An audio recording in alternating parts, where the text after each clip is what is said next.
Proverbe chapitre 26. Comme la neige en été et la pluie pendant la moisson, ainsi la gloire ne convient pas à un insensé.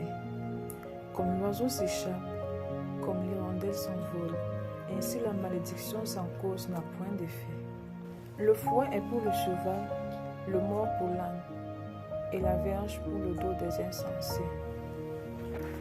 Ne réponds pas à l'insensé selon sa folie, de peur que tu ne lui ressembles toi-même. Réponds à l'insensé selon sa folie, afin qu'il ne se regarde pas comme sage.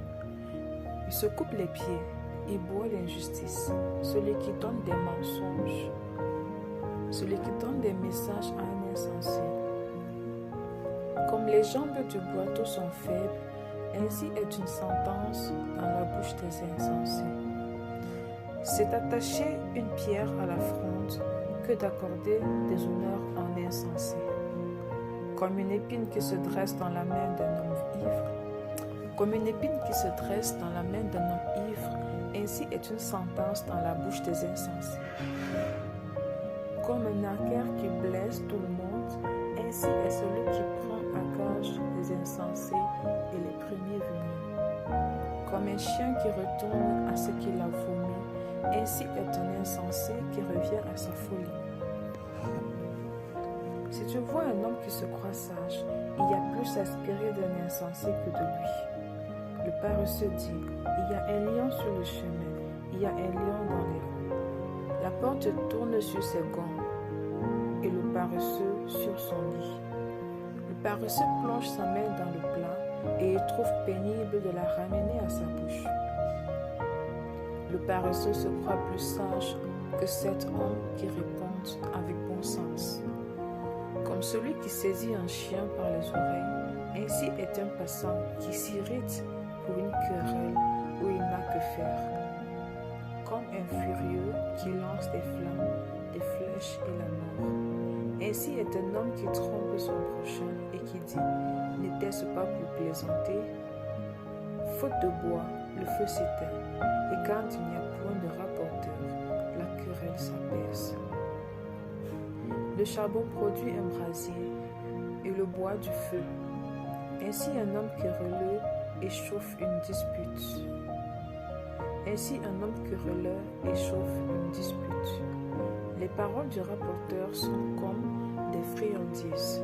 Elles descendent jusqu'au fond des entrailles, comme des scories d'argent appliquées sur un vaste terre. Ainsi sont des lèvres brillantes et un cœur mauvais. Par ses lèvres, celui qui hait se déguise, et il met au-dedans de lui la tromperie. Lorsqu'il prend une voix douce, ne le crois pas, car il y a 7 abominations dans son cœur.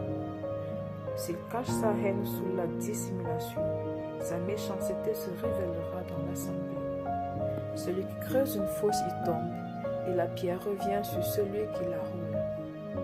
La langue fausse hait ceux qu'elle écrase, et la bouche flatteuse prépare la ruine. Amen.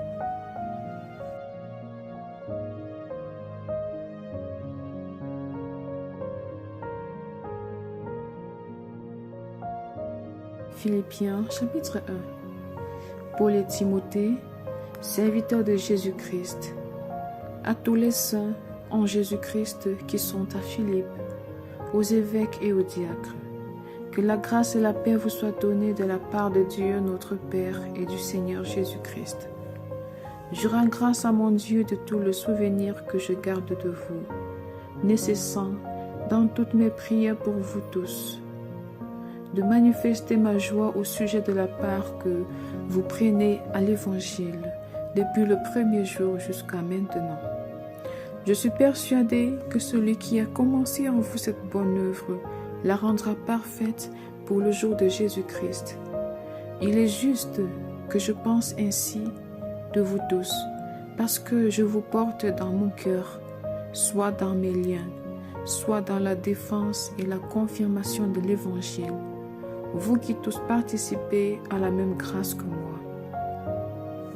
Car Dieu m'est témoin que je vous chéris tous avec la tendresse de Jésus-Christ.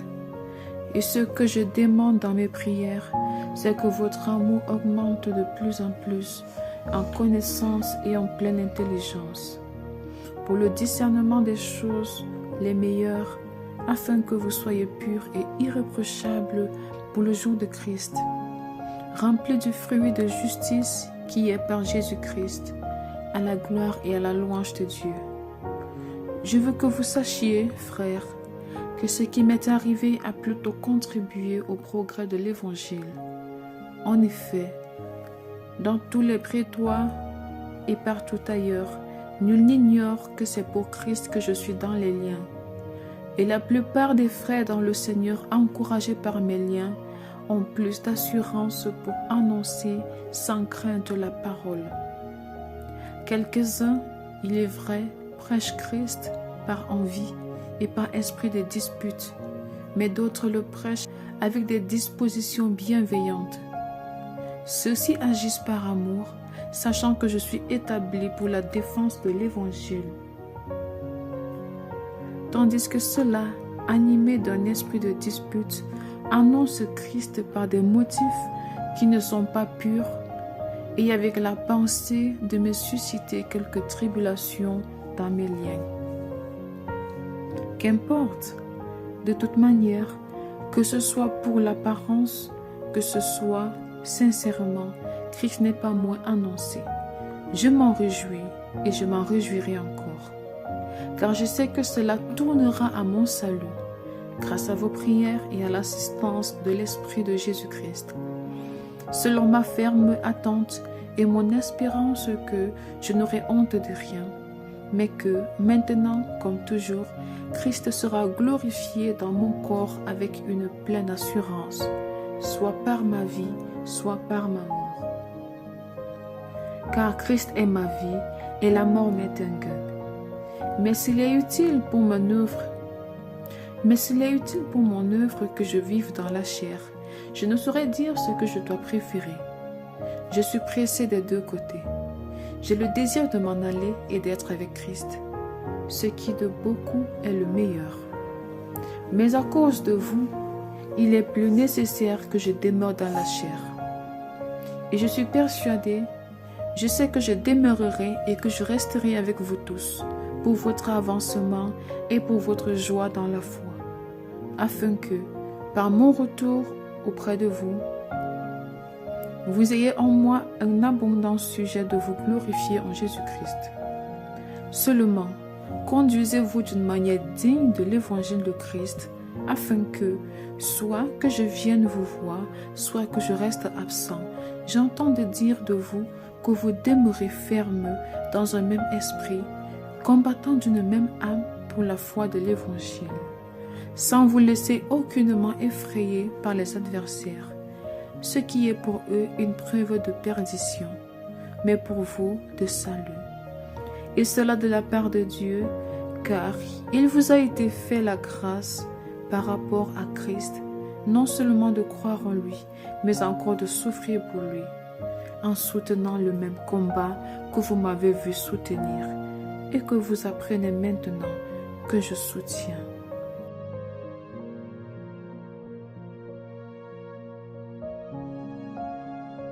Philippiens chapitre 2. Si donc il y a quelque consolation en Christ, s'il y a quelque soulagement dans la charité, s'il y a quelque union d'esprit, s'il y a quelque compassion et quelque miséricorde, rendez ma joie parfaite, ayant un même sentiment, un même amour, une même âme, une même pensée. Ne faites rien par esprit de parti ou par vaine gloire, mais que l'humilité vous fasse regarder les autres comme étant au-dessus de vous-même. Que chacun de vous, au lieu de considérer ses propres intérêts, considère aussi ceux des autres.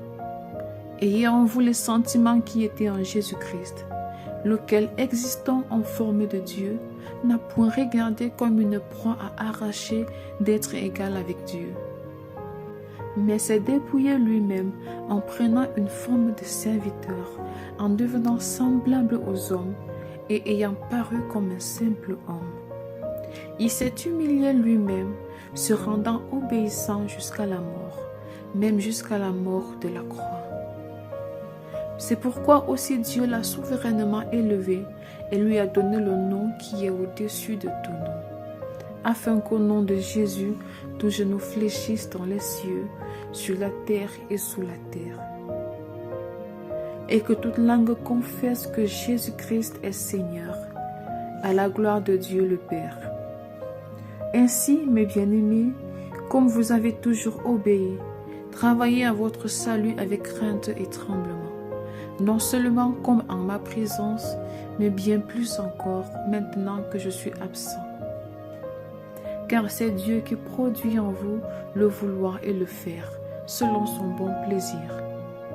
Faites toutes choses sans murmure ni hésitation, afin que vous soyez irréprochables et purs, des enfants de Dieu irrépréhensibles, au milieu d'une génération perverse et corrompue, parmi laquelle vous brillez comme des flambeaux dans le monde, portant la parole de vie. Et je pourrais me glorifier au jour de Christ, de n'avoir pas couru en vain, ni travaillé en vain. Et même, si je sers de libation pour le sacrifice et pour le service de votre foi, je m'en réjouis et je me réjouis avec vous tous. Vous aussi, réjouissez-vous de même et réjouissez-vous avec moi. J'espère dans le Seigneur Jésus vous envoyer bientôt Timothée, afin d'être encouragé moi-même en apprenant ce qui vous concerne.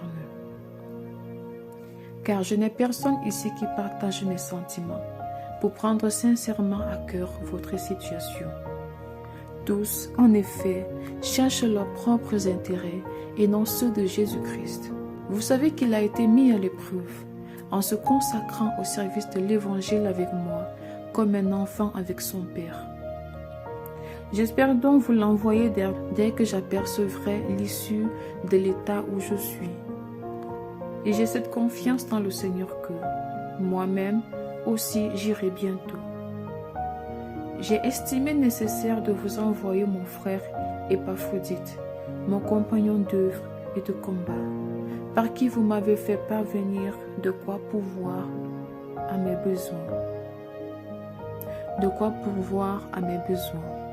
Car il désirait vous voir tous, et il était fort en peine de ce que vous aviez appris sa maladie. Il a été malade, en effet, de tout près de la mort, mais Dieu a eu pitié de lui, et non seulement de lui, mais aussi de moi, afin que je n'eusse pas tristesse sur tristesse.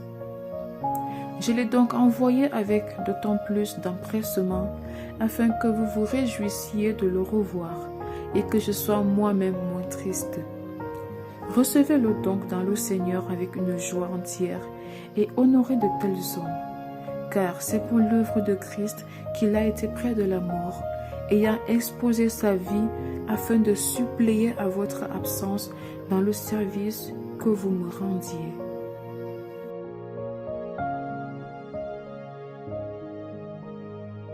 Philippiens chapitre 3.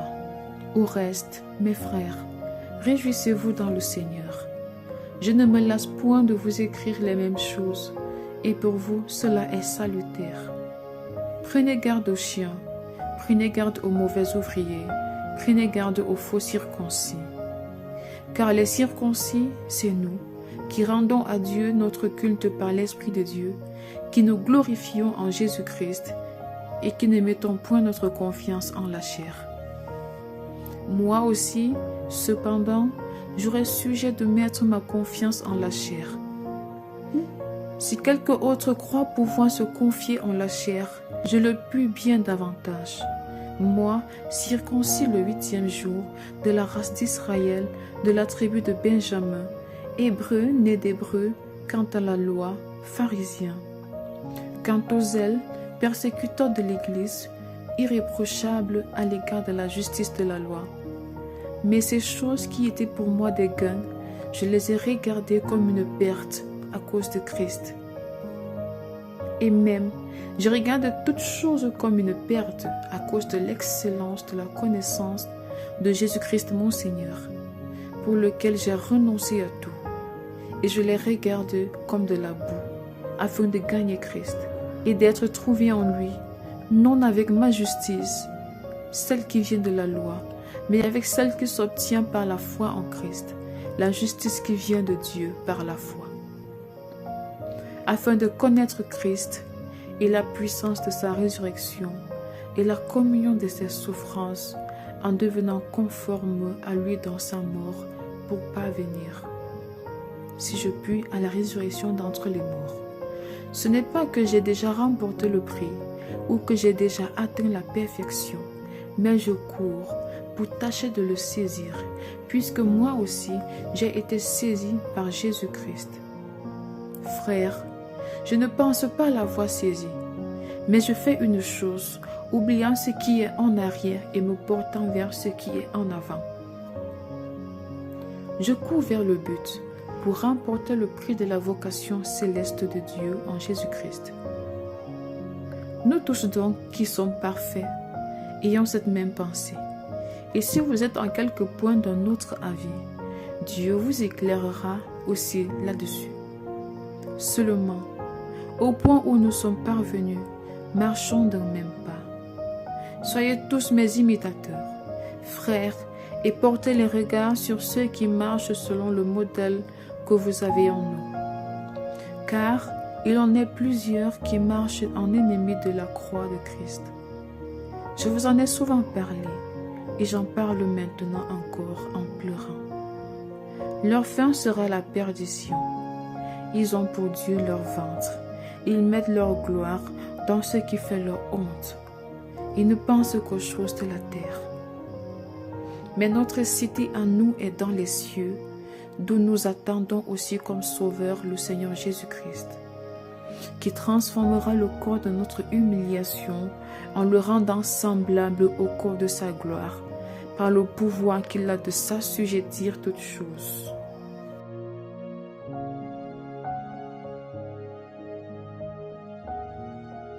Philippiens chapitre 4. C'est pourquoi, mes bien-aimés et très chers frères, vous qui êtes ma joie et ma couronne, demeurez ainsi fermes dans le Seigneur, mes bien-aimés. J'exhorte et vous dis, et j'exhorte Saint-Tige à être d'un même sentiment dans le Seigneur. Et toi aussi, fidèle collègue, oui, je te prie de les aider, elles qui ont combattu pour l'Évangile avec moi, et avec Clément et mes autres compagnons d'œuvre, dont les noms sont dans le livre de vie. Réjouissez-vous toujours dans le Seigneur. Je le répète, réjouissez-vous. Que votre douceur soit connue de tous les hommes. Le Seigneur est proche. Ne vous inquiétez de rien, mais en toute chose, faites connaître vos besoins à Dieu par des prières et des supplications, avec des actions de grâce. Et la paix de Dieu, qui surpasse toute intelligence, gardera vos cœurs et vos pensées en Jésus-Christ.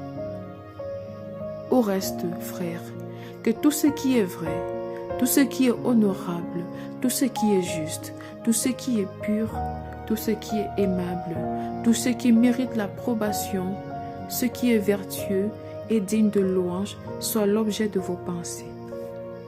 Ce que vous avez appris, reçu et entendu de moi, et ce que vous avez vu en moi, pratiquez-le, et le Dieu de paix sera avec vous.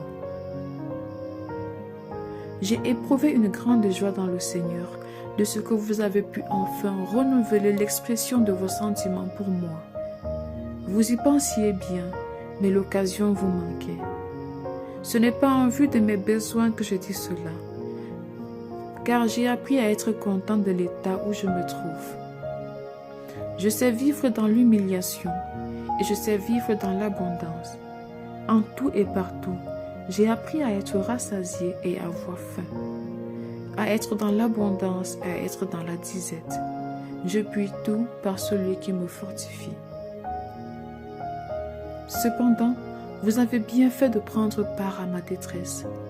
Vous le savez vous-même, Philippiens, au commencement de la prédication de l'Évangile, lorsque je partis de la Macédoine, aucune église n'entra en compte avec moi pour ce qu'elle donnait et recevait. Vous fûtes les seuls à le faire, car vous m'envoyâtes déjà à Thessalonique, et à 2 reprises, de quoi pourvoir à mes besoins. Ce n'est pas que je cherche les dons, mais je recherche le fruit qui abonde pour votre compte. J'ai tout reçu et je suis dans l'abondance. J'ai été comblé de bien en recevant par Épaphrodite ce qui vient de vous comme un parfum de bonne odeur, un sacrifice que Dieu accepte et qui lui est agréable. Et mon Dieu pourvoira à tous vos besoins selon sa richesse, avec gloire en Jésus-Christ. À notre Dieu et Père soit la gloire au siècle des siècles. Amen. Saluez tous les saints en Jésus-Christ. Les frères qui sont avec moi vous saluent. Tous les saints vous saluent, et principalement ceux de la maison de César. Que la grâce du Seigneur Jésus-Christ soit avec votre esprit. Amen.